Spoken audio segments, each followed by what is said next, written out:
D'entrada, 4 campions del món més Leo Messi a la banqueta.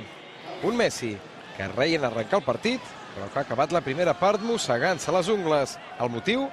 El 0-0 del descans. La culpa? Aquesta taranyina defensiva de l'Atlètic. Es poden comptar els lleons, tants com 9. Si Messi està nerviós i el tècnic de l'Atlètic està per bromes, és que la cosa pinta bé pels bascos. En el primer temps, tot el perill del Barça en xuts de fora d'àrea.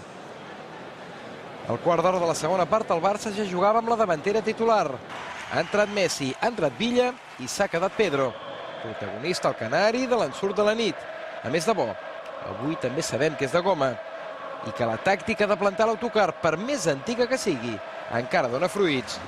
L'eslàlom impossible de Messi l'ha frenat l'àrbitre. Ai, si hagués donat la llei de l'avantatge. El gol de Villa no ha pujat al marcador perquè l'ha encaçat en fora de joc. A passada de Messi, Piqué l'ha tinguda 2 minuts al final. Ni és davanter ni és esquerrà, però Piqué sempre acaba trepitjant a àrea en un moment o altre. Cara de preocupat Guardiola en acabar el partit? Més aviat no. El caixa o faixa el 5 o 6 de gener, a Sant Mamés. Hem dominat, ens ha faltat un pèl de profunditat, sí, al final, als últims metres ens ha faltat aquella finor, però és una eliminatòria, dos resultats ens aniran bé pel partit de tornada, descansar uns dies, preparar molt bé el Levante, que és el partit dels perillosos de l'any.